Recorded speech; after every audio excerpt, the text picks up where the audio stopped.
Quantos aqui assistiram O Senhor dos Anéis? Quantos aqui? Poucos, hein? Achei que quase toda a igreja ia levantar a mão. Senhor dos Anéis é uma série de filmes baseadas no livro de um autor inglês, né, Tolkien, que era uma pessoa muito capaz na prática de contar histórias, de criar obra de ficção, especialmente para o público adolescente da sua época, e ele então criou uma série de livros, e esses livros foram transformados, boa parte deles, em filmes. E existe um dos episódios do Senhor dos Anéis, As Duas Torres, em que você sabe que todo filme tem um mocinho e tem um bandido, né? Então, o bandido do filme é o Sauron, aquele que tem um olho que tudo vê. Ninguém pode fugir da presença de Sauron, porque ele vê tudo com o seu olho. E ele tem as suas forças, ele tem os seus aliados que o ajudam, porque ele quer construir um grande exército para tomar a Terra-média e dominar tudo e espalhar o terror por toda aquela região. E então existem os mocinhos, que são os hobbits, né, e que tem ali o seu herói, né, que é aquele rei que está meio enrustido ali naquele momento, mas que depois vai se revelar lá no futuro e tal. Mas existem dois personagens que são muito engraçados no filme, que são Merry e Pippin, né?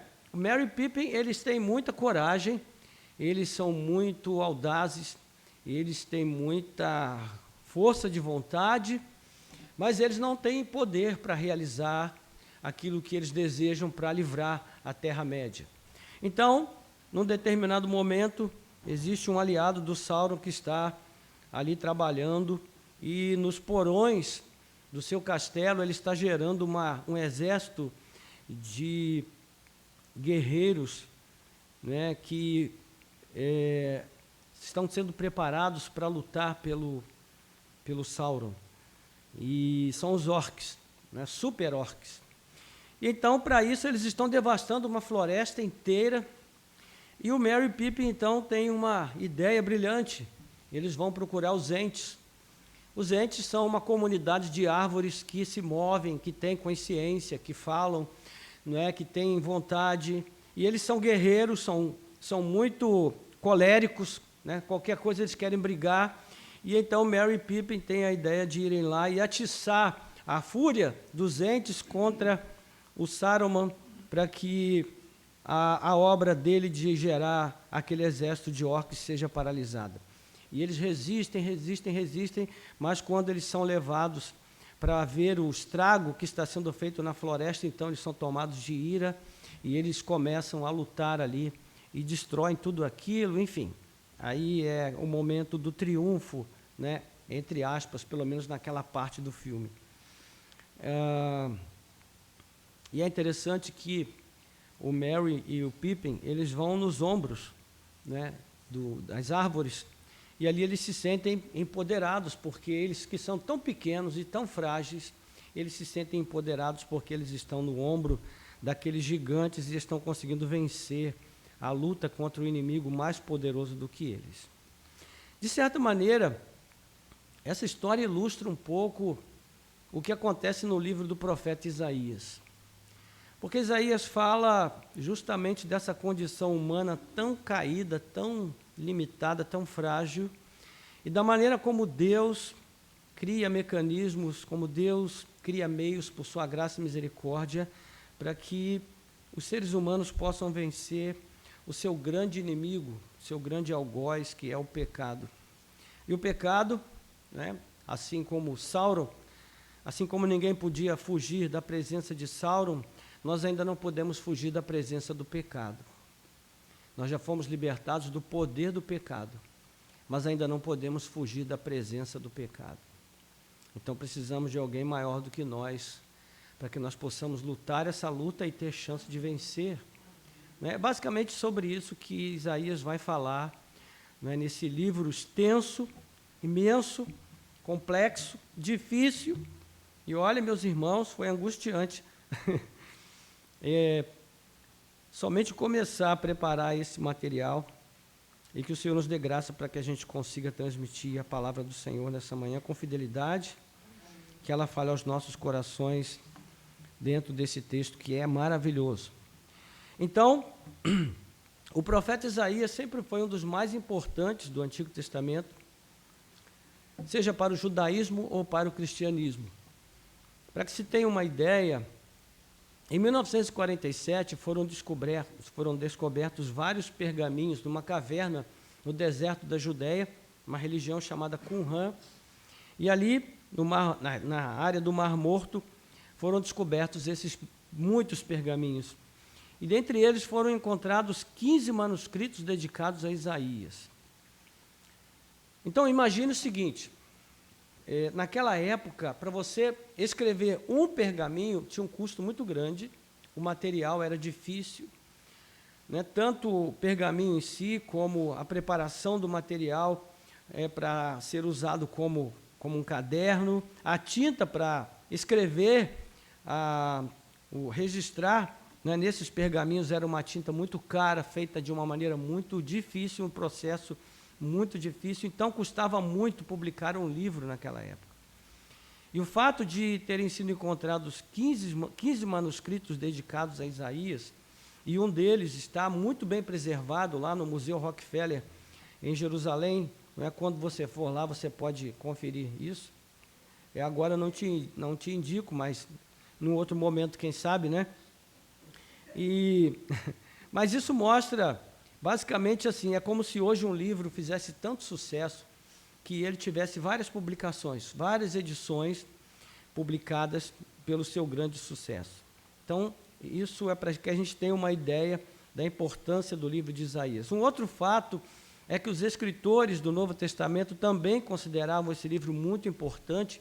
Eles citaram Isaías 66 vezes, e utilizaram alusões ou paralelos verbais 348 vezes no Novo Testamento. Então, para ver que os autores do Novo Testamento também consideraram esse livro muito importante. Então, estudar Isaías com os olhos e o coração abertos, irmãos, representa para nós um verdadeiro encontro com a nossa própria essência, que é incorrigivelmente pecaminosa, frágil, e também com esse Deus, em sua essência, que é perfeitamente justa e amorosa. Ao mesmo tempo em que nós nos desesperamos de nós mesmos, lendo Isaías, nós aprendemos a esperar somente na graça de Deus. Não é? Então, Isaías viveu entre os... não viveu, mas ele estava em Jerusalém entre 739 e 701 a.C., e ele falou em nome do Senhor para os líderes do povo de Judá. Embora o livro mencione algumas vezes a Israel, o foco do profeta é Jerusalém, a capital do Reino do Sul, e a sua profecia, então, ela mescla poemas de juízo e mensagens de esperança e restauração. E há mais de uma forma de estruturar esse livro, né, muitas formas, e para os nossos propósitos nós vamos adotar aqui a divisão em 3 blocos. O primeiro seria de 1 a 39, que é um texto de denúncia, onde o profeta vai falar sobre anúncios de juízo divino por meio dos impérios da Assíria e da Babilônia, né, e é salpicado também por sinais de restauração futura. Os capítulos 44 a 55 seria uma segunda sessão, traz uma mensagem de consolação e esperança para o povo, né, que ainda se encontra no cativeiro. E o capítulo 56 a 66, a terceira parte, vai abordar questões relativas ao povo que já teria voltado do cativeiro, mas que ainda enfrentava velhos problemas, e Isaías vai falar sobre esses problemas. Essa divisão é proposta por um estudioso chamado John Oswalt. E então, nós podemos dizer que nos capítulos 40 a 55 está ali o centro do livro. Isaías vai ali aprofundar a promessa de restauração, e ele faz isso por meio de uma linguagem predominantemente messiânica, que tem o seu principal personagem no servo do Senhor. Então, é com essa parcela do livro que nós vamos nos ocupar aqui na Escola Bíblica, hoje e no próximo domingo, se o Senhor permitir. Nós vamos refletir sobre a figura desse servo, a sua missão, identidade e como tudo isso nos afeta dentro daquilo que ele realizou, como o propósito e o chamado do seu Senhor, que é o nosso Deus. Então, o texto de base já é bem conhecido de todos nós sempre o lemos aqui quando fazemos a abertura dos cultos de Santa Ceia. Eu acredito que a partir de hoje nós vamos olhar para esse texto com outros olhos, e as passagens que nós vamos considerar, então, se encontram entre o capítulo 52, verso 13, e o capítulo 53, verso 12. No entanto, hoje a nossa leitura vai ficar restrita ao capítulo 52, de 13 a 15.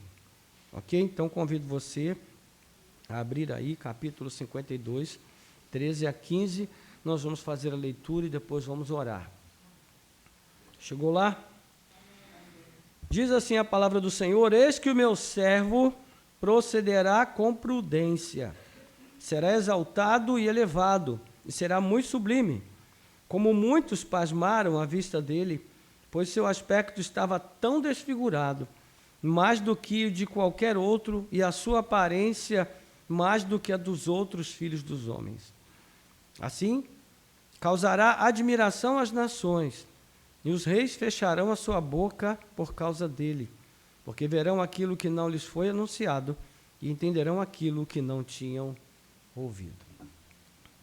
Nosso Deus e Pai, graças te damos pela tua palavra, por tê-la aberta diante de nós mais uma vez, ter a liberdade de ler, de estudar, de aprender com ela. Ajuda-nos agora nessa caminhada de conhecimento, para que nós não nos detenhamos só no conhecimento, mas no aprendizado e no crescimento, na edificação das nossas vidas, de tal maneira que a tua palavra se torne palavra encarnada, palavra viva nos nossos corações.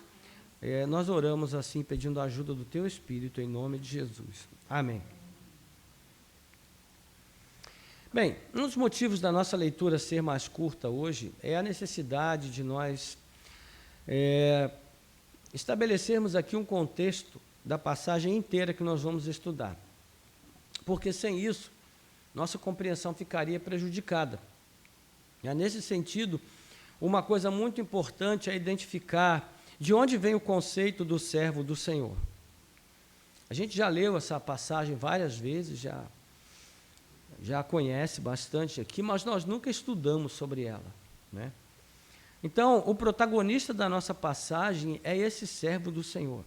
Mas de onde vem o conceito dentro do livro de Isaías? Bem, para entender isso, nós precisamos dar vários passos atrás, até o capítulo 6. Provavelmente você já leu o capítulo 6 de Isaías. O que fala o capítulo 6? Quem se lembra? É um texto bem emblemático, O que lembra o capítulo 6? Fala sobre o quê? Isso mesmo, sobre aquela visão do profeta, onde ele vê o quê? O Senhor assentado no trono. Vocês estão bem afinados mesmo, hein? Então, com essa visão que ele tem, qual é a reação que Isaías sofre? Como ele lida com essa visão? E ele fica chocado. E ele pensa: meu Deus, eu agora vou morrer, porque os meus olhos viram o Senhor.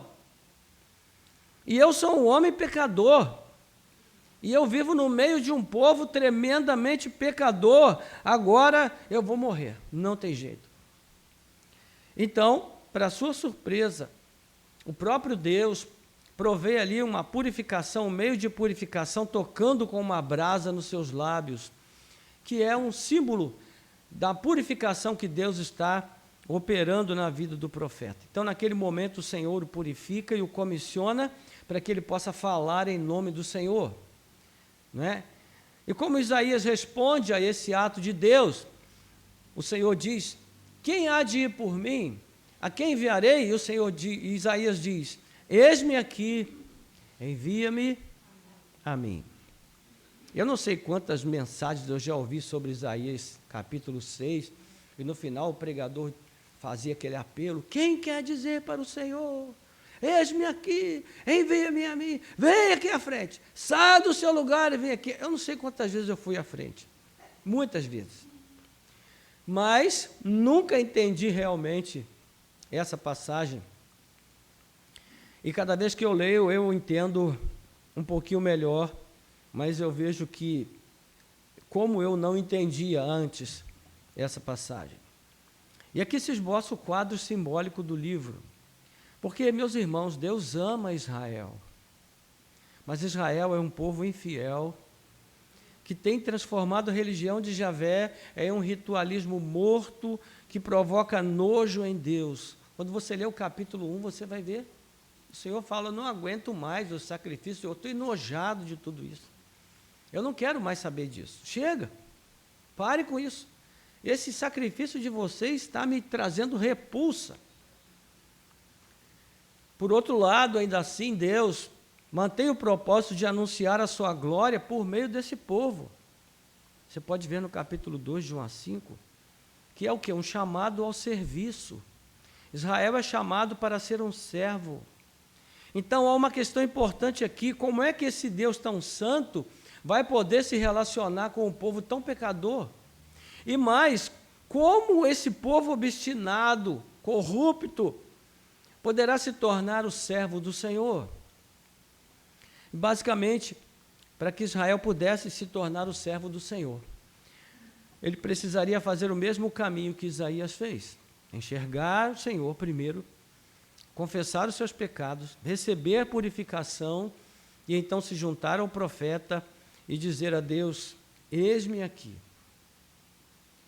A questão é que, assim como o próprio Isaías não foi purificado apenas porque ele quis, pela sua própria vontade, pelo contrário, Deus o chamou por causa da sua inteira graça e misericórdia, também Israel não poderia se tornar o verdadeiro servo do Senhor só pela sua vontade. Então, de que maneira isso poderia acontecer?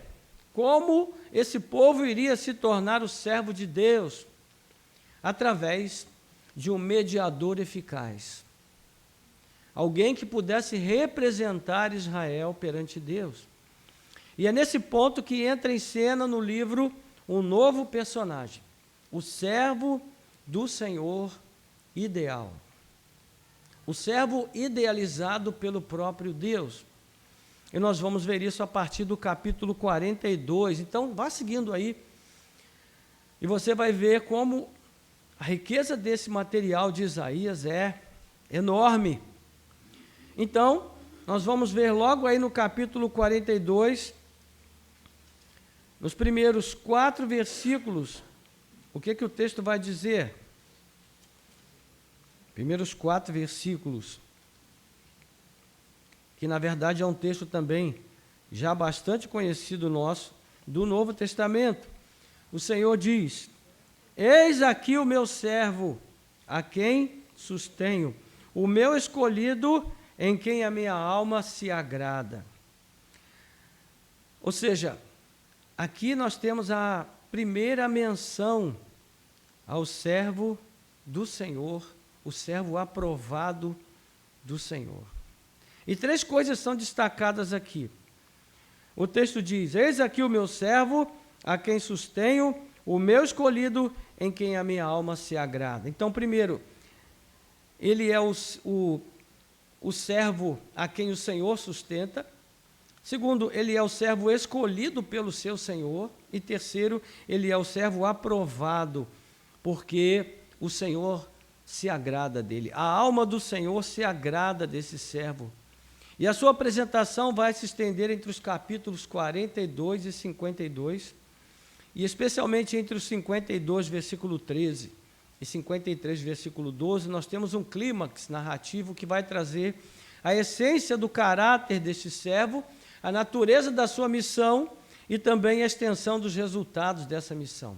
Mas muitas informações vão surgindo entre 42 e 52 para formar o perfil básico desse personagem. E o mesmo texto que fala da relação do servo com o seu senhor, que nós já lemos, 42, versículo 1, primeira parte, ele também fala da sua vocação, que nós vamos ver aí na segunda parte do versículo 1 até o versículo 4, acompanha aí. Pus sobre ele o meu espírito, e ele promulgará o direito para os gentios. Não clamará, não gritará, não fará ouvir na praça a sua voz, não esmagará a cana quebrada, nem apagará o pavio que fumega. Com fidelidade promulgará o direito, não desanimará, nem será esmagado, até que estabeleça na terra a justiça, e as terras do mar aguardarão a sua doutrina. Então, nós vamos ver aqui a vocação do servo aprovado do Senhor. A sua vocação, o seu chamado é de anunciar o direito e a justiça do Senhor aos gentios, a fim de confrontar o senhorio e o poder e a glória do único e verdadeiro Deus com os falsos deuses, que são um dos temas prediletos aqui de Isaías.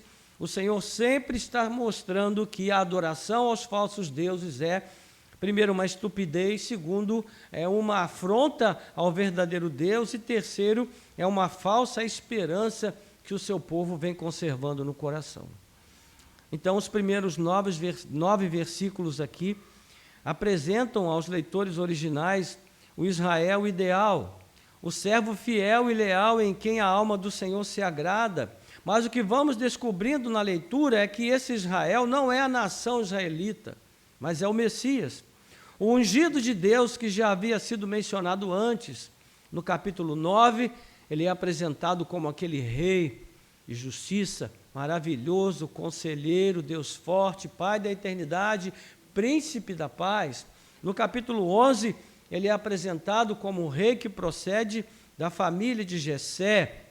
Contudo, é nessa altura do livro que o profeta vai mostrar como as promessas feitas lá atrás sobre o Messias vão se cumprir. Então, as duas imagens vão se fundindo, a imagem do rei Messias com a imagem do servo do Senhor aprovado, cuja missão mais extensa é divulgar a doutrina do Senhor aos gentios e chamá-los à salvação.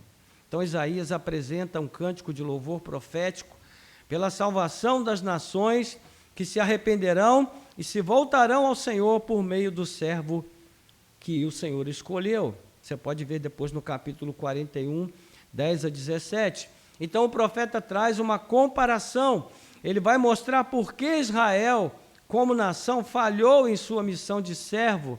É o que nós vamos ver aí no capítulo 42 ainda, versículos 18 a 25, porque aí o texto vai mostrar que em sua humanidade decaída, Israel não passava de um servo cego e surdo, como diz o capítulo 41, versículo 19. Um povo que vê as obras do Senhor, mas não reflete sobre elas. Um povo que ouve a palavra de Deus, mas não a guarda em seu coração. Por isso a ira do Senhor veio sobre a nação e decretou o cativeiro, que vai ser mostrado ali no finalzinho do capítulo 39, na primeira parte do livro. Temos, portanto, irmãos, duas situações referentes ao servo que correm juntas pela narrativa. Primeiro, o servo fiel e aprovado, que é obediente e totalmente leal ao seu Senhor. E segundo, o servo infiel e reprovado, geralmente representado nos líderes obstinados em sua obediência e orgulho, em sua desobediência e orgulho, mas que também se estende ao povo de Israel em geral.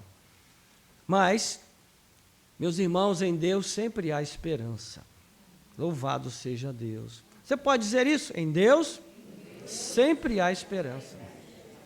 Então nós temos uma promessa de libertação por meio de uma coisa nova.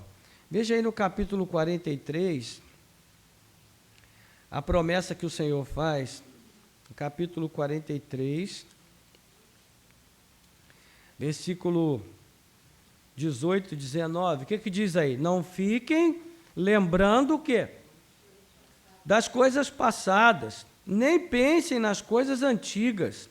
Eis que faço uma coisa nova, agora mesmo ela está saindo à luz. Você já deve ter ouvido essa palavra por aí em algum lugar, né? aquele pregador que recorta o versículo do texto, e aí fala, olha que o Senhor está dizendo para você nessa noite, não se lembre daquilo que ficou para trás. Eis que o Senhor está fazendo uma coisa nova na tua vida nessa noite, aleluia! E aí você sai dali, né, pensando, poxa, agora eu estou com tudo. Segunda-feira tudo vai estar diferente.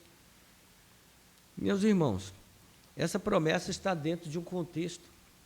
E o contexto é justamente a obra do servo sofredor, conforme nós vamos ver mais à frente. O Senhor promete salvar Israel por meio de uma obra totalmente nova.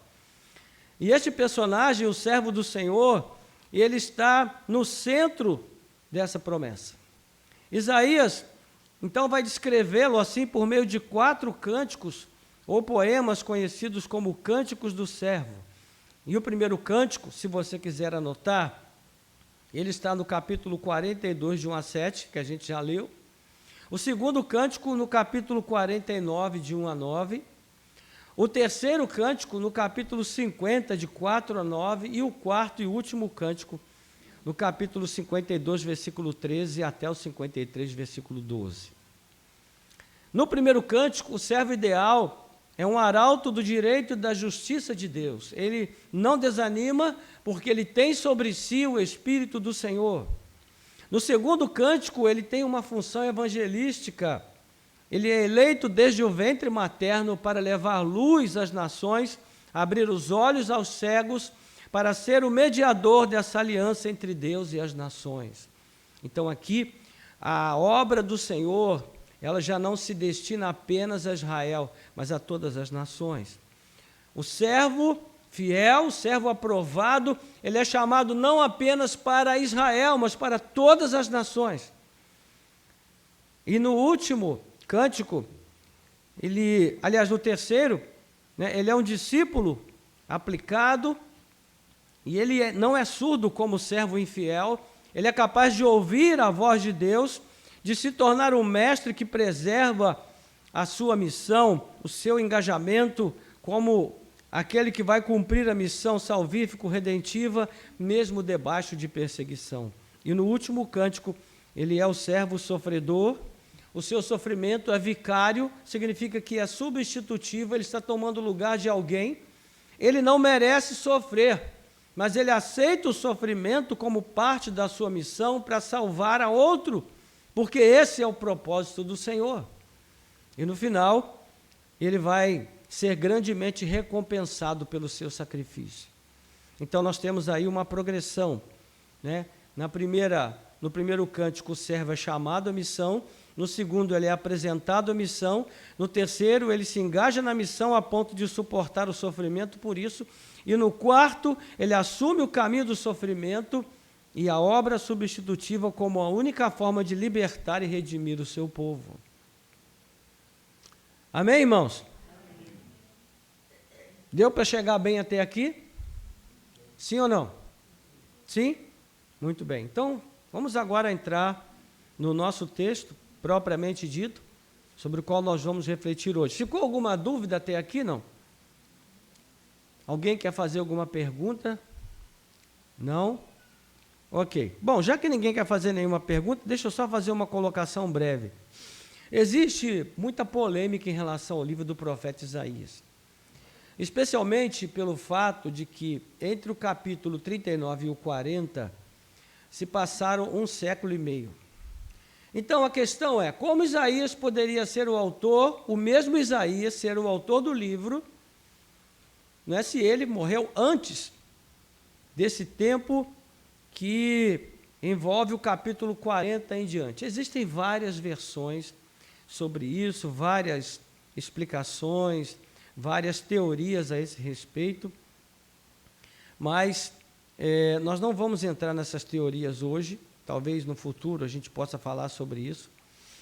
Mas assim, a gente precisa entender que, primeiro, existe uma consistência muito grande na forma como o texto é escrito, na sua narração. Segundo, existe uma coerência muito grande entre os assuntos que são tratados em todos os capítulos. Terceiro, existe uma harmonia especialmente de determinados temas que vão aparecer em todos os capítulos do livro, tanto nos capítulos iniciais quanto nos finais. Então, tem uma série de questões que comprovam a veracidade, né, do fato de que Isaías é o único autor desse livro. Né? Possivelmente, o que aconteceu, duas versões que são mais aceitas entre nós. Duas dentre as quais nós aceitamos melhor. Né? Primeiro, é aquela que entende que Isaías, assim como no início ele teve aquela visão de Deus, né, ele também teria sido arrebatado, digamos assim, como João na ilha de Patmos, e então ele viu tudo o que ia acontecer no futuro e registrou, e esse registro foi então preservado, apesar de ele ter morrido antes de muitas dessas coisas virem a acontecer de fato. Segunda possibilidade seria que ele teria registrado, né, todas essas coisas como uma revelação de Deus, e os seus discípulos, aqueles que trabalhavam com ele, então teriam feito uma compilação, ou seja, eles teriam organizado todo esse material que Isaías deixou em vários rolos e teriam composto um livro só a partir desse material. Enfim, são várias possibilidades, mas o que importa para nós é que, de fato, o texto é um texto confiável, ok? Qualquer dúvida depois você pode perguntar, ou até mesmo depois do nosso tempo aqui. Muito bem, versículos 13 a 15 do capítulo 52. Eis que o meu servo procederá com prudência, será exaltado e elevado, e será muito sublime, como muitos pasmaram à vista dele, pois o seu aspecto estava tão desfigurado, mais do que o de outro qualquer, e a sua aparência mais do que a dos outros filhos dos homens. Assim causará admiração às nações, os reis fecharão a sua boca por causa dele, porque verão aquilo que não lhes foi anunciado e entenderão aquilo que não tinham ouvido. Muito bem, irmãos. A primeira coisa aqui, então, que nós vamos ver é a apresentação do servo ideal, do servo aprovado, sob uma nova perspectiva. Como nós falamos, nesse quarto cântico, ele vai assumir uma função vicária, substitutiva, onde ele, de fato, encarna o servo sofredor. Ele faz isso voluntariamente. Ele não é masoquista, não gosta de sofrer, mas ele é o servo de Deus obediente. E esse é o propósito do Pai. Portanto, ele se submete inteiramente ao propósito do Pai, que é, ao mesmo tempo, o seu Senhor.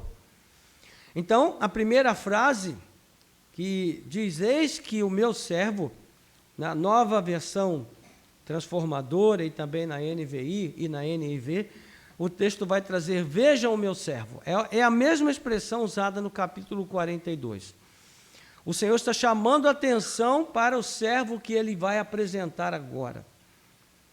Né? Então, há um detalhe que deve nos chamar a atenção, é que a partir do capítulo 49, o servo descrito é sempre o servo aprovado. Os melhores intérpretes têm se esforçado há séculos para chegar a um consenso em relação a quem seria esse servo. Né? E nesse verso nós vamos gastar um pouquinho mais de tempo. Alguns defendem que o servo seria o próprio Isaías, outros entendem que é Israel numa perspectiva histórica e escatológica, descritas simultaneamente, ou seja, levando em conta o que Israel é agora e o que ele será no futuro, né? Há quem defenda que o servo seria um grupo de judeus piedosos, talvez uma alusão ao conceito do remanescente, que é muito frequente na primeira parte do livro, e nesse círculo de debate há muita gente capaz, com vastíssimo conhecimento, inclusive das línguas originais. Então, irmãos, é com muito temor e respeito que eu gostaria de propor aqui um outro caminho. E eu creio que há duas passagens em Ezequiel que podem nos dar mais luz a respeito deste servo aprovado, deste servo ideal. O primeiro texto está em Ezequiel 34, 23.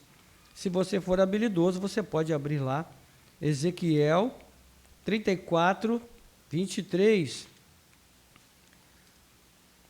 E nós vamos ler assim: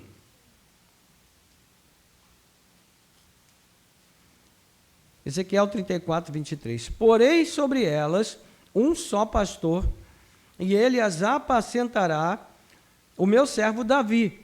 Ele as apacentará e será o seu pastor. Então veja que o Senhor chama aqui Davi de meu servo. Meu servo. Não é? O Senhor promete que ele vai zelar pelo seu povo, como o bom pastor zela por suas ovelhas. Essas ovelhas estão dispersas nesse momento porque os pastores, os líderes, não estão cuidando delas. Então o Senhor diz: eu mesmo vou cuidar das minhas ovelhas após o exílio, por meio de Davi, o servo do Senhor. E também em capítulo 37, versículos 24 a 25, que diz assim: o meu servo Davi reinará sobre eles, e todos eles terão um só pastor. Andarão nos meus juízos, guardarão os meus estatutos e os observarão. Habitarão na terra que dei ao meu servo Jacó, na qual os pais de vocês habitaram. Habitarão nela eles e seus filhos, e os filhos de seus filhos para sempre. E Davi, de novo, meu servo, será o príncipe deles para sempre. Então, a promessa aqui, ela está no contexto do Vale dos Ossos Secos, que representa o Israel morto espiritualmente. E o Senhor pergunta para Ezequiel: Ezequiel, esses ossos porventura podem reviver? E Ezequiel muito sabiamente diz: Senhor, tu sabes. Essa deveria ser sempre a nossa resposta para os impossíveis da nossa vida, irmãos. Quando o médico diz assim para a gente: olha, não tem mais esperança, a gente deveria sair da sala dizendo: Senhor, tu sabes. Porque, meus irmãos, o que é um vale de ossos secos para Deus? E então o profeta tem, na sequência da visão, aqueles ossos começam a bater uns nos outros. Imagina o barulho que isso fez, porque era uma multidão, né, de esqueletos, e eles vão se juntando e ali vão formando carne, tendões, nervos, músculos, e de repente aquele vale de ossos secos se transforma numa grande multidão de pessoas vivas, revividas, ressuscitadas pelo poder de Deus. Então, a promessa é que Israel voltaria a viver e o reino seria de novo unificado por Davi, servo do Senhor, e por ele seria guiado e pastoreado. Ora, a conclusão dos dois casos é óbvia, não é, irmãos? Davi seria capaz de viver esse tempo todo para que essa promessa se cumprisse literalmente em sua vida? Não. Ele já havia morrido há muito tempo. Né? Logo, a pessoa a qual o Senhor se refere aqui não poderia ser Davi, literalmente. Assim como Pedro chama atenção no livro de Atos, no capítulo 2, ele diz: meus irmãos, as promessas que foram feitas a Davi não poderiam se cumprir nele, porque ele já morreu e o túmulo dele está entre nós até o dia de hoje. Portanto, elas se referem a outra pessoa. Assim, nós vemos aqui a mesma situação. Então, como entender essas promessas? Para isso, nós temos que nos lembrar da aliança de Deus com Davi, em 2 Samuel 7,14, onde o Senhor prometeu que edificaria uma casa a Davi, ou seja, uma dinastia que jamais teria fim. Desde então, os profetas passaram a falar sobre o nome de Davi como uma espécie de título real, como Herodes, né? Houve muitos Herodes, como César, houve muitos Césares, né? Ele não falava da pessoa de Davi propriamente, mas do significado da aliança do Senhor que havia sido feita com Davi. Sobre a perpetuidade dessa promessa, a esperança messiânica. E vários salmos vão falar sobre isso, por exemplo, o Salmo 89. E diante desse pano de fundo, irmãos, outra opção seria ver no servo ideal o descendente de Davi, como instrumento para a concretização da grande obra salvífica e redentiva, principalmente se levarmos em conta o anúncio prévio do Messias por Isaías, como já falamos nos capítulos 9 e 11. Então, sim, esse descendente poderia ser a própria nação de Israel, em certo sentido, em caráter provisório. Houve alguns descendentes de Davi que contribuíram para manter acesa a chama da esperança messiânica, né? Foram reis piedosos como Salomão na primeira parte da sua jornada, Uzias, né? Josias, Ezequias, que é citado no final do primeiro bloco desse livro aqui, mas sobre nenhum deles se cumpriu o que o profeta está anunciando aqui. Todos eles, assim como a nação de Israel, havia falhado em alguma medida nessa vocação. E é somente aqui, com a introdução do servo do Senhor, que é o servo aprovado, que todas as peças se encaixam e a mensagem do livro, como um todo, vai se encaminhando para um desfecho satisfatório à luz dos propósitos de Deus e das necessidades do seu povo. Porque, veja, a história está caminhando aqui, meus irmãos. Existe um povo impuro, de lábios impuros, e existe um Deus santo, sentado no trono. O texto vai trabalhando para levar um encontro dessas duas realidades tão distintas. Mas, afinal, de quem é que Isaías está falando, então? Quem é esse servo ideal? Quem é esse servo aprovado? Como é que nós vamos resolver essa questão, irmãos? Bem, nós temos que seguir um princípio muito importante na interpretação bíblica, na hermenêutica bíblica, que é o seguinte: o melhor intérprete da Bíblia, qual é? A própria Bíblia. A Bíblia é a melhor intérprete de si mesma. Então, nós devemos olhar para os melhores intérpretes das Escrituras do Antigo Testamento de todos os tempos. Quem são eles? Os autores do Novo Testamento. Para eles, ainda que o significado dos poemas de Isaías tivesse sido representado por vários referentes, só existe um descendente de Davi que reuniu em si todos os requisitos para vir a ser o referente final, o Rei, Messias, servo sofredor, Jesus Cristo. E eu passo a citar aqui algumas das passagens do Novo Testamento que trazem citações diretas de Isaías, especificamente dessa porção dos poemas do servo, onde os autores identificam, conectam claramente esse servo com a pessoa de Jesus. Por exemplo, Isaías capítulo 41, citado em Mateus 3,17. Que texto é esse? É o texto do batismo de Jesus. E quando Jesus é batizado, que ele sai da água, o que acontece, irmãos? Vem uma bandinha tocando uma musiquinha de fundo? Não. A Bíblia diz que a voz de Deus vem do céu, o Espírito Santo desce sobre ele, na forma corpórea de uma pomba, e a voz diz o quê? Este é o meu Filho amado, em quem está o meu prazer. Então, o que Mateus está dizendo? Mateus está colocando agora mais um rótulo,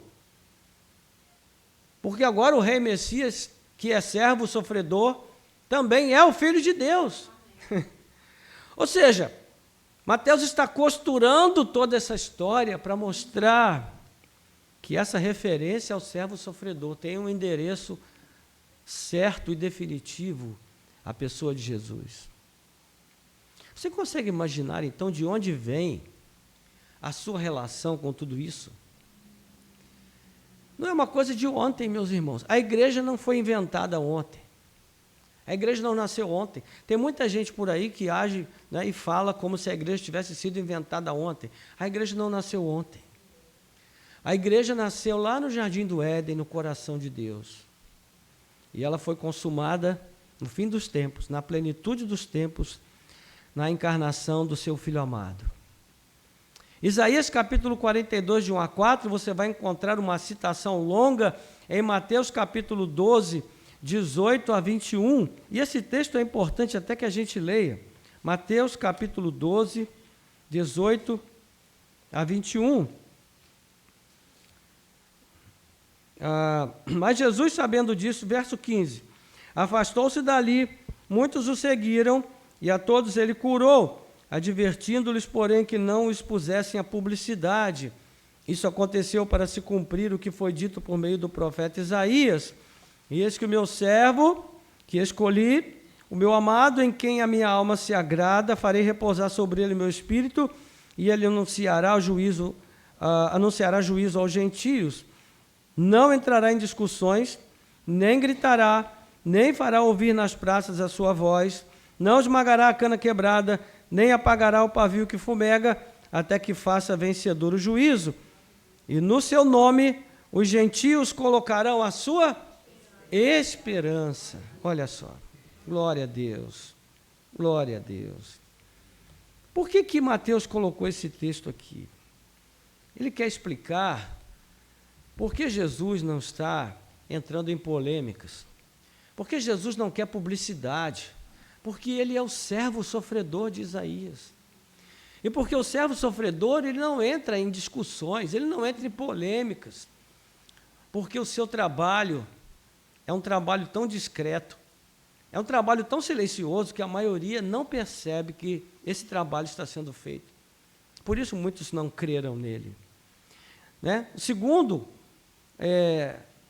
momento, Isaías 49, versículo 6, que é o segundo cântico, está citado em Atos capítulo 26, versículo 23, quando Paulo usa essa passagem para mostrar por que o seu ministério estava voltado para os gentios, porque isso fazia parte da obra do Messias, do servo sofredor, que deveria levar a mensagem a todas as nações. E Paulo então justifica o seu ministério aos gentios, dizendo: eu estou aqui apenas obedecendo a mesma convocação que o Senhor obedeceu. Capítulo 50, versículo 8, que é o terceiro cântico, Paulo vai citá-lo em Romanos, capítulo 8, 33 a 34, né, que é uma passagem onde ele vai também se referir a Cristo, mostrando que, justamente pelo fato de nós estarmos em Cristo, não há mais condenação sobre nós. Não podemos mais ser condenados, porque Cristo é o nosso mediador. É sobre os ombros dele que nós agora estamos, irmãos. E no quarto cântico, capítulo 52, verso 15, que é citado em Romanos 15, 21, né? Também Isaías 53, verso 4, é citado em Mateus 8, 17, 53, de 5 a 6, é citado em 1 Pedro 2, 24 e 25, e 53, 7 a 8, citado em Atos 32 e 33. Então, aqui nós temos pontes absolutamente seguras para conectar, né, esse profeta do Antigo Testamento com a vida e obra de Jesus, com o Evangelho. Podemos colocar no piloto automático, porque nessa estrada não haveria nenhum acidente para nós. É a própria Bíblia que testifica. Então, quem é o referente final e definitivo dos poemas do servo? Jesus. Foi isso que Israel não entendeu, especialmente por causa das palavras que Isaías vai dizer na sequência, porque o profeta passa a mostrar aqui 5 características que classificam este servo como servo sofredor. É evidente o trabalho literário mostrado aqui nessa exposição do profeta, porque ele organiza o texto em 5 estrofes de 3 versículos cada. E algo a ser notado aqui é que nós vamos encontrar nesse quarto poema vários elementos que já foram esboçados nos poemas anteriores, né? Hoje nós vamos então ficar com apenas a primeira das 5 características do servo sofredor. E a primeira delas é que ele é um servo exaltado e ao mesmo tempo humilhado, que está aí nos versículos 13 a 15. O servo procederá com prudência, será o quê? Exaltado, elevado, muito sublime, como muitos pasmaram à vista dele, pois o seu aspecto estava tão desfigurado, mais do que a de outro qualquer, e a sua aparência mais do que a dos outros filhos dos homens. Olha, não parece 2 pessoas diferentes? Um é exaltado, sublime, elevado, e de repente aparece o versículo seguinte dizendo que ele está desfigurado, mais do que qualquer outro, mais do que qualquer pessoa. Então, nessa primeira característica, Isaías destaca, em primeiro lugar, a condição exaltada, mas depois, ao mesmo tempo, a condição humilhada do servo sofredor. Num primeiro momento, ele vai destacar a exaltação do servo. O texto hebraico, da Bíblia hebraica Stuttgartensia, Não tente falar esse nome, porque eu treinei muito para falar ele, porque é difícil falar, né? É Stuttgartense, porque essa versão foi publicada pela Casa Publicadora de Stuttgart, na Alemanha. Então, traz uma sucessão de termos que deixa muito clara essa condição do servo como uma condição exaltada. Na versão dessa Bíblia hebraica diz assim: eis que agirá com discernimento meu servo, será exaltado, será erguido e será excelso. Versículo 13. Na nossa tradução já temos essa impressão, o meu servo procederá com prudência, será exaltado, elevado e muito sublime. E é notável que em Isaías os termos sublime e elevado, eles são usados assim combinados apenas para se referir a Deus. E isso ocorre por 3 vezes, no capítulo 6, versículo 1, capítulo 33, versículo 10 e no 57, 15. É o indicativo, então, da intencionalidade do autor em relacionar a pessoa do servo com a pessoa de Deus. A primeira afirmação, então, pressupõe que o servo possui uma sabedoria distinta. E a NVI traduz essa primeira frase assim: o meu servo vai agir sabiamente. Essa afirmação segue o curso narrativo da exaltação do caráter do servo ideal e aprovado. No terceiro cântico, no capítulo 50, versos 4 e 5, nós lemos assim: o Senhor Deus me deu uma língua erudita, para que eu saiba dizer a seu tempo uma boa palavra ao que está cansado. Ele desperta-me todas as manhãs, desperta-me o ouvido, para que eu ouça como aqueles que aprendem. O Senhor Deus me abriu os ouvidos, e eu não fui rebelde, nem me retirei para trás. Olha só, o que nós estamos vendo aqui? Um discípulo atento. Ele ouve, ele presta atenção, ele aprende, ele apura os ouvidos, ele não é rebelde. Ele está dizendo: eu ouço e obedeço, eu não me retiro, eu não me retraio. Porque, meus irmãos, a palavra de Deus sempre causa em nós o impulso de nos retrairmos, porque ela é confrontadora, ela bate na gente, e o nosso primeiro impulso é dar um passo para trás. Mas o discípulo fiel, que é o servo fiel e aprovado, ele diz: eu não me retirei para trás. O que revela essa descrição? O discípulo atento ao ensino do seu mestre. Ele está interessado em aprender com o fim de poder, mais na frente, ensinar. Não é? Me lembro que, uma vez, eu trabalhava numa fábrica de móveis, e então eu estava tentando ensinar alguma coisa para um rapaz que entrou novo na fábrica, e aí o patrão passou assim, não me lembro exatamente o que ele disse, mas foi mais ou menos algo assim: você não está vendo que está ensinando tudo errado para esse rapaz? Antes de você ensinar, aprende primeiro. Ele falou para mim. Meu Deus do céu, minha vontade foi desganar ele, mas eu me retraí, né? Mas aí, depois, mais tarde, pensando detidamente, eu cheguei à conclusão que ele estava certo, né? A gente, para ensinar, precisa primeiro aprender, não é, irmãos? Então, ele precisava aprender, porque ele queria levar uma palavra de soerguimento àqueles que estão caídos. E quem é o mestre em questão é o próprio Senhor Deus. Ele capacitou o seu servo com a erudição necessária para se fazer ouvir e impressionar os seus ouvintes.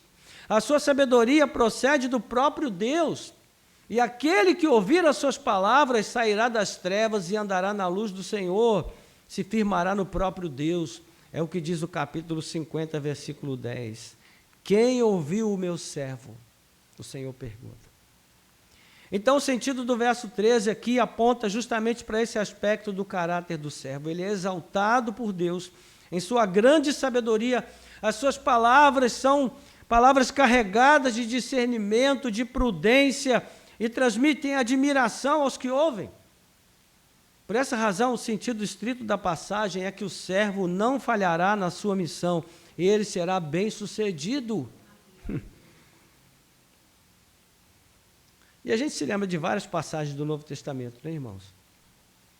Me lembro daquela passagem em que a questão é se Jesus vai ser preso, se não vai ser preso.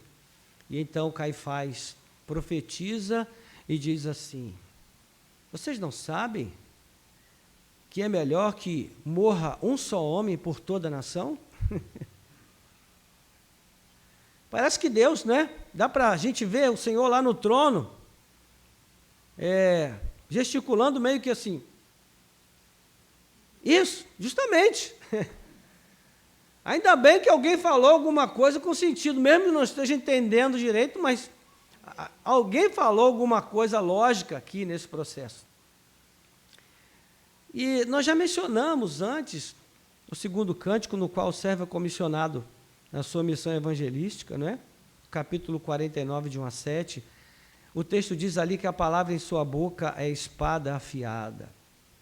Ela penetra ao ponto de dividir alma e espírito, como diz o autor aos Hebreus, no capítulo 4, verso 12.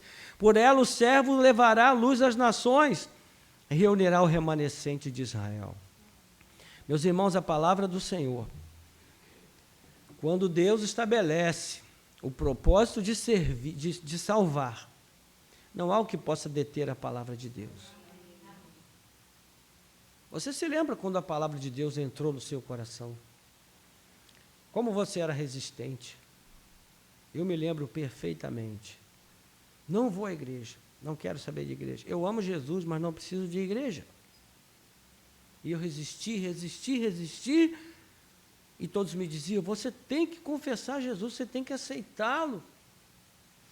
E então, um dia, aleatoriamente, na casa de uma pessoa, que eu nem me lembro bem quem foi, mas tinha lá uma Bíblia, e eu nunca tinha aberto a Bíblia, e eu abri aleatoriamente, onde caiu? Mateus capítulo 10, versículo 32. Todo aquele que me confessar perante os homens, eu confessarei diante de meu Pai que está no céu. Pá! Tapa na cara! E aí eu falei: meu Deus, o que eu vou fazer agora, Senhor? Não tinha como resistir, né, irmãos? Eu fui para a igreja, contrariado, mas eu não tinha mais o que fazer. Que aquela palavra rasgou meu coração ao meio. E desde então me tornei muito fã da palavra de Deus. Nos faz lembrar de algumas passagens dos evangelhos que dão destaque a esses aspectos do testemunho de Jesus. No final do seu discurso no monte, Mateus afirma que as multidões estavam maravilhadas com a sua doutrina, porque ele as ensinava como quem tem autoridade e não como os escribas. Mateus 7, 28, segunda parte, 29. No Monte da Transfiguração, Pedro, Tiago e João ouviram a própria voz de Deus dizendo a eles: este é o meu filho, o meu eleito, escutem o que ele diz. Lucas capítulo 9, versículo 35. E Jesus ainda vai dizer em Mateus 15, 24, eu fui enviado às ovelhas perdidas de Israel. Ninguém sabia naquela época que as ovelhas perdidas de Israel incluíam também os gentios. Claro que naquele momento Jesus estava se referindo a isso no sentido literal, mas havia uma implicação muito mais ampla nas suas palavras.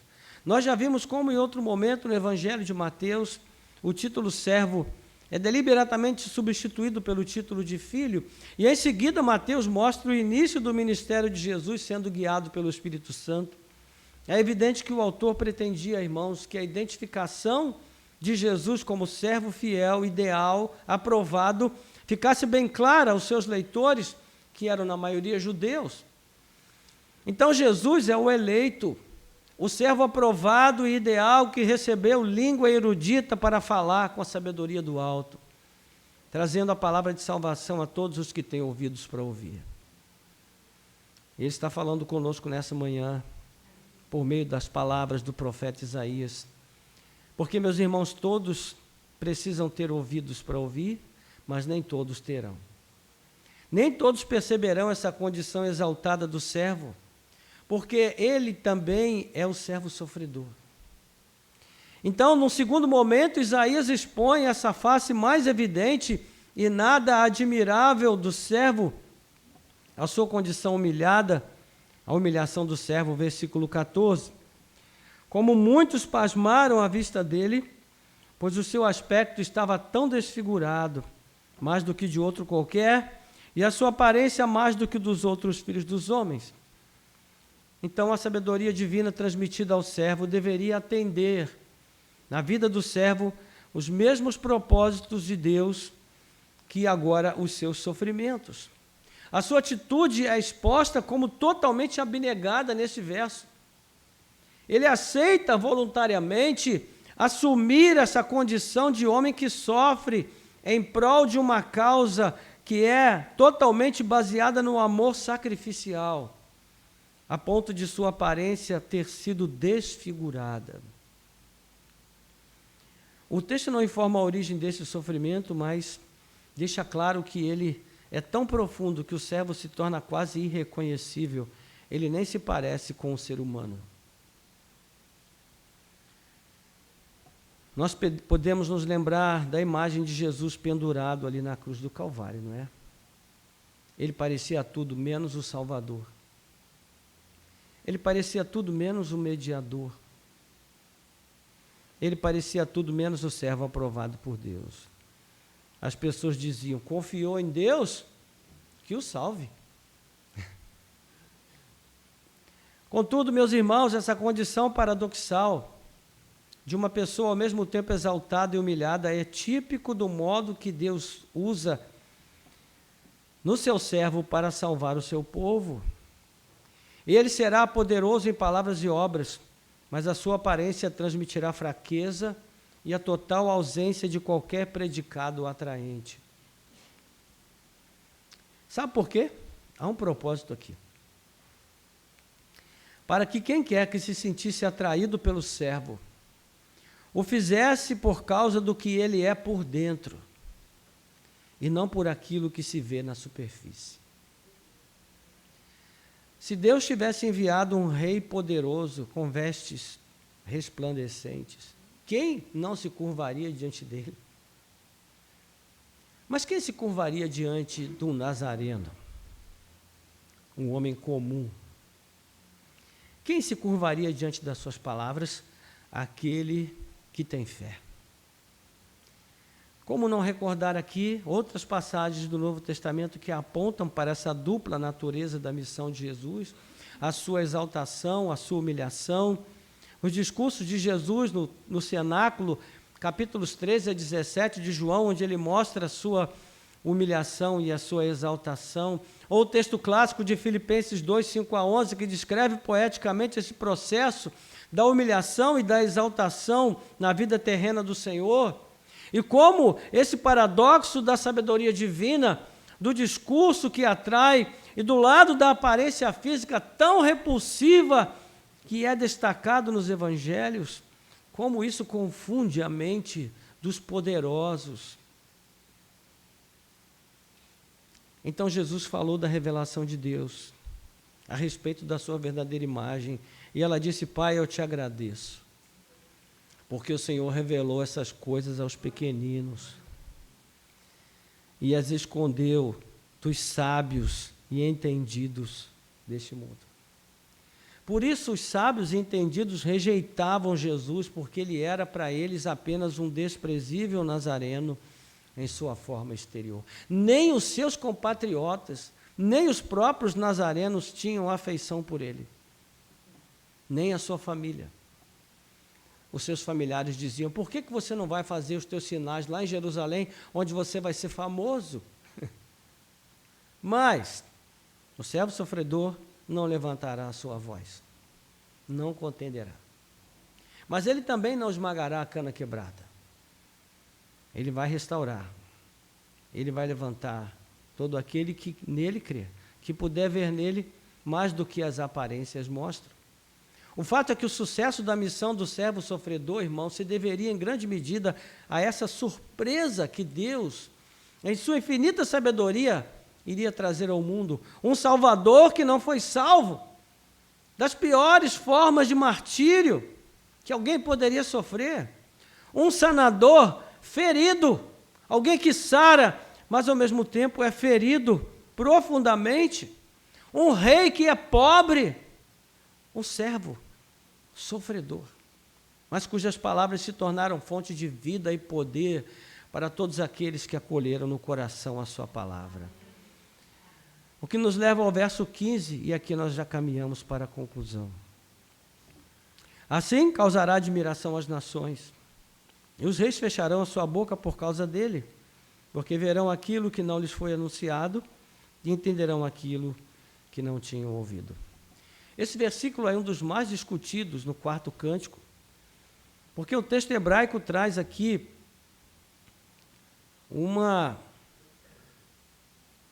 na primeira parte especialmente, algumas palavras difíceis de serem interpretadas, né?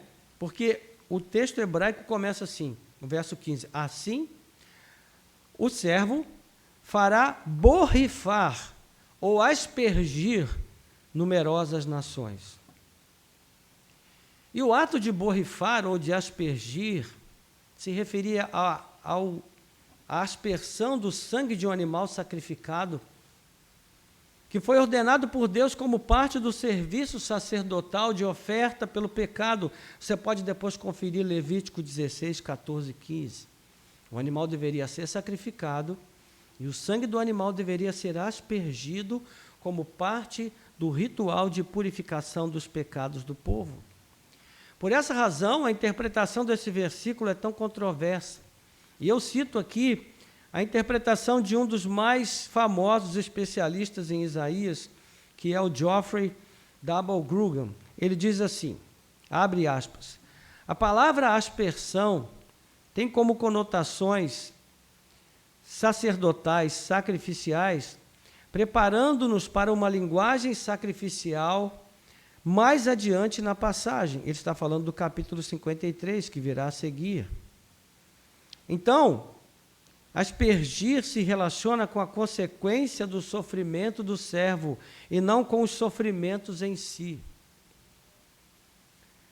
Também relaciona a sua obra sacrificial ao mundo em geral e não apenas a Israel.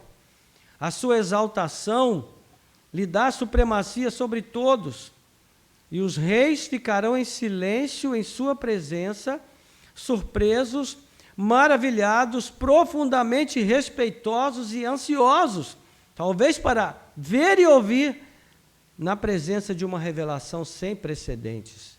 Fecha aspas. O que o comentário está dizendo para nós? Ele está dizendo que o versículo 15, ele fala da admiração das nações por causa dessa obra surpreendente, inesperada, que o servo do Senhor está realizando. Ele tem uma sabedoria encantadora, profunda, que chama a nossa atenção, que nos faz querer parar e ouvir o que ele está dizendo, mas quando nós olhamos para a sua aparência, nós ficamos chocados. Mas ainda assim, a sua sabedoria é tamanha, a sua obra é tão extraordinária, tão magnífica, e agora ela acrescenta um novo elemento, que é o elemento da remissão, da aspersão, que significa a remissão dos pecados, a expiação dos pecados.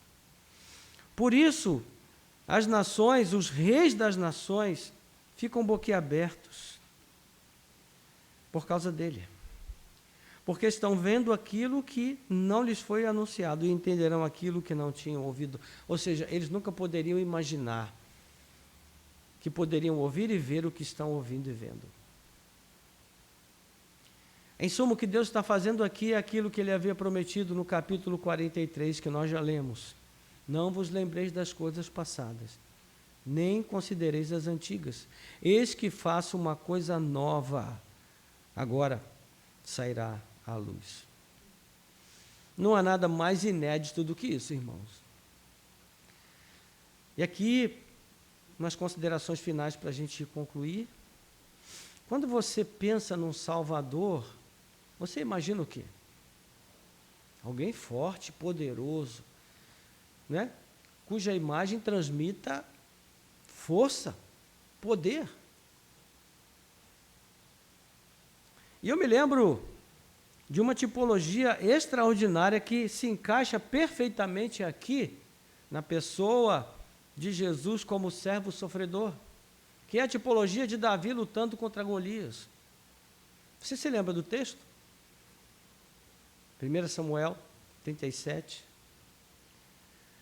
O autor faz questão de transmitir uma imagem tão clara de Golias que a gente fica até com medo.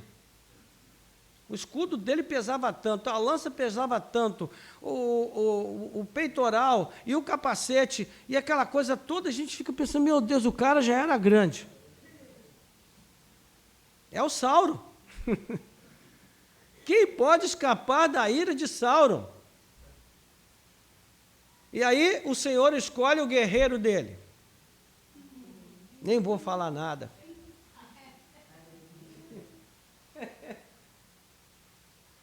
Um garotinho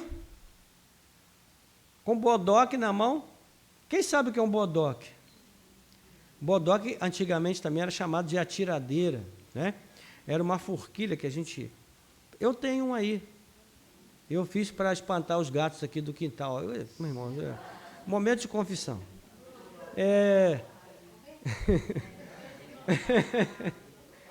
Uma atiradeira... Nunca matei nenhum, foi só para espantar. A gente fazia uma forquilha e prendia câmara de ar de bicicleta, que tinha mais pressão, né? A gente cortava fininho e fazia uma estrutura de couro no final para segurar a pedra, né? A funda, a arma que Davi usava, era algo semelhante, um pouco diferente na estrutura em si, na forma, mas que tinha o mesmo objetivo. E o texto diz que enquanto Golias está ali com a sua lança, cuja ponta parecia a agulha de um tecelão, com toda aquela estrutura bélica a seu favor, além da sua estrutura física natural, Davi está indo lá no rio escolher 3 pedrinhas, as melhores. O Senhor disse, olha, vai escolher suas armas. E Davi vai lá e pega aquelas 3 pedrinhas. Aliás, meus irmãos, quero aproveitar para indicar uma série Rei Davi, que está passando na HBO? Na Amazon. A Casa de Davi. Muito legal, muito bem feita. Tem lá a sua licença poética, mas muito interessante e mostra muito claramente essa discrepância entre Davi e Golias. Mas, meus irmãos, no final, quem foi que caiu? Golias. Quem ficou de pé? Davi. Você sabe o que vai acontecer no final? Todos os gigantes desse mundo estarão tombados no chão. E o servo sofredor estará de pé diante da sua igreja. Na verdade, ele estará sentado no seu trono, reinando gloriosamente e triunfantemente. Isso, meus irmãos, é suficiente para nós. Nós já sabemos o fim da história. Então, Deus é muito sábio, não é? Deus é. Ele é surpreendente sempre.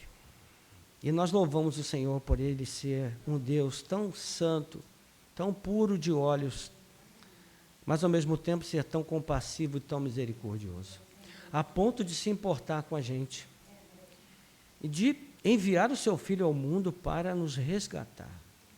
Nós que nem éramos povo, mas fomos chamados povo do Senhor. Louvado seja Deus. No domingo que vem, se o Senhor permitir, nós vamos seguir, mas por hoje ficaremos por aqui com essa porção que o Senhor reservou para nós. E pensando um pouquinho sobre isso, eu gostaria de fazer algumas poucas aplicações para nós orarmos. Primeiro, irmãos, eu gostaria de trazer para nós toda essa narrativa de Isaías que nós consideramos hoje, especialmente o capítulo 52, verso 13 a 15, mas não somente isso. Pensando em primeiro lugar na nossa condição. Meus irmãos, nós somos tipo Mary e Pippin. Nós temos coragem, temos força de vontade, queremos fazer a coisa certa, queremos vencer os nossos gigantes, queremos libertar não é? A Terra-média, que é o nosso coração. Mas lá nos porões da nossa alma, meus irmãos, tem um monte de orques sendo gerado todo dia. E os bichos são bravos, vou te contar. Não são fáceis de dominar, não. E quando a gente pensa que eles já estão vencidos, vem aquela mãozinha de orque assim. E a gente pensa, ô desgraçado, tu não morreu, né? Então, irmãos, nós precisamos dos ombros de Jesus. Precisamos que Ele nos tome pela mão e nos conduza como verdadeiro servo aprovado por Deus. Nós nunca seremos aprovados, meus irmãos, nessa vida. Estaremos sempre em dívida com Deus. Mas, toda vez que nós olharmos para a cruz, renova-se a nossa esperança. Porque nós nos lembramos que Ele veio para tomar o nosso lugar. O castigo que nos traz a paz, já antecipando aqui o capítulo 53, estava sobre Ele. Então, não há esperança para nós se nós pensarmos que pela nossa própria capacidade, pelo nosso próprio poder, nós temos condições de derrotar o Sauron. Não temos. Para nós podermos vencê-lo, e como falei, nós ainda não estamos libertados da sua presença. Estamos libertados do seu poder, mas não da sua presença. Um dia seremos libertados da sua presença, mas ainda não. Então precisamos que o Senhor tenha misericórdia de nós e que o servo aprovado do Senhor esteja sempre à nossa frente, mediando essa nossa relação com o Pai. Caso contrário, nem orar nós podemos, porque até para orar nós precisamos orar em nome dEle. A segunda coisa importante para nós é entendermos, irmãos, que apesar dessa nossa condição tão frágil, tão pecaminosa, tão limitada, o Senhor ainda insiste em nos amar, em nos salvar, em nos perdoar, em nos chamar para sermos também arautos da sua palavra, mensageiros da mensagem de salvação, né? Não porque nós fomos aprovados, mas por causa do servo aprovado. Assim como Paulo, nós precisamos também imitá-lo e permitirmos que através das nossas vidas outras pessoas possam conhecer o servo sofredor, o Salvador, o Rei Messias, Jesus, o Filho de Deus, que veio para salvar, para resgatar aquele que está perdido. Né? E a terceira coisa importante, fundamental para nós, é aprendermos, irmãos, que Deus tem os seus meios sempre surpreendentes de agir em nossas vidas. Portanto, meus irmãos, nós vamos ficar olhando para a aparência. Não vamos ficar olhando para as circunstâncias. O servo sofredor não tinha boa aparência. Era desprezível. O apóstolo Paulo diz que Deus escolheu as coisas loucas desse mundo para confundir as sábias. E escolheu as coisas que não são para confundir as que são, para que ninguém se glorie diante do Senhor, batendo no peito dizendo, fui eu quem fiz. Não. O que foi feito, mas nós sempre precisamos olhar e dizer, foi Ele quem fez, não fomos nós. Então, que nós possamos guardar no coração essa palavra. Se o Senhor permitir, na semana que vem a gente continua. Amém? Curva a sua cabeça, vamos orar.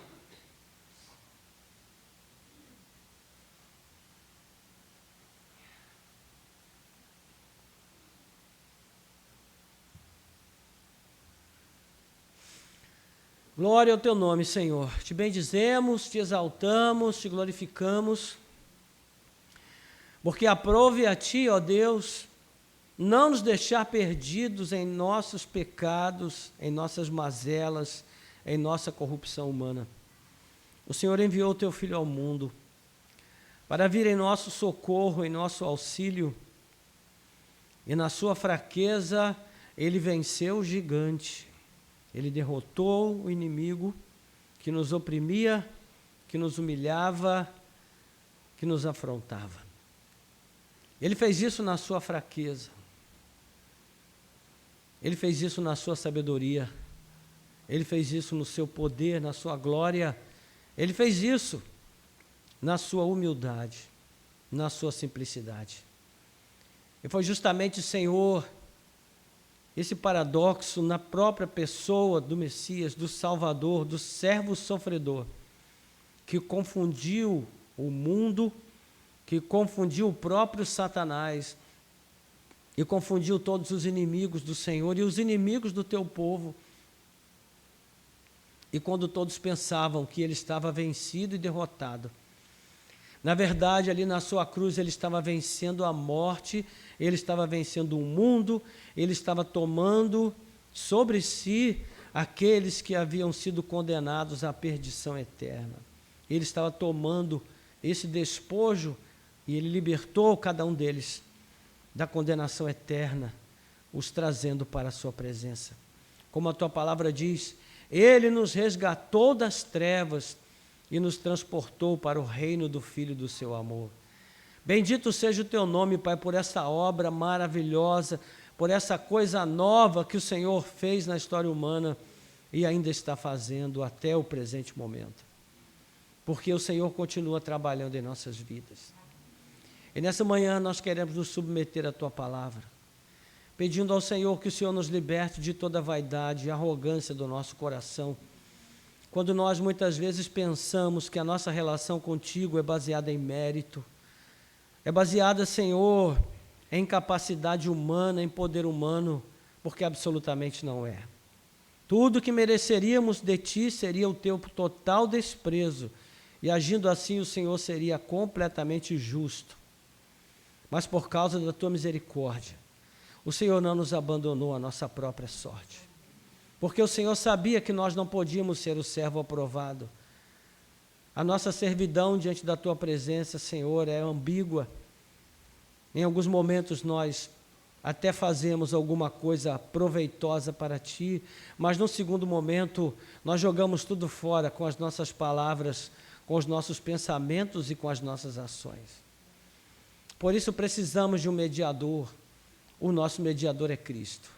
Ele que está entre nós e o Senhor, é Ele que é capaz de levar as nossas vidas diante do Senhor, e nessa exata hora em que estamos aqui, Ele está intercedendo por nós. Bendito seja o teu nome, por esta mediação perfeita, completa e satisfatória, e eficaz, que o teu Filho realiza em nosso favor. Ajuda-nos, Senhor, a sermos também porta-vozes desta mensagem de salvação. Anunciar este Salvador ferido, este Senhor que na sua fragilidade venceu os poderosos deste mundo, derrotou as forças malignas mais poderosas do universo e agora está sentado no alto e sublime trono na tua presença. Senhor, que o Senhor nos ajude a levar esta mensagem para que outros sejam alcançados por ela, sejam salvos. E, Senhor, por fim, traz também à nossa mente a compreensão, ó Pai, de que nós não podemos, Senhor, julgar as circunstâncias, a vida por meio das circunstâncias, não podemos julgar o que nos acontece olhando apenas para a aparência das coisas, porque a aparência é sempre enganosa. Assim como o nosso Senhor, ó Deus, foi mal interpretado e incompreendido pelos seus próprios conterrâneos, pelo seu próprio povo, Senhor, pelos seus próprios compatriotas, porque olhavam apenas para a sua forma exterior.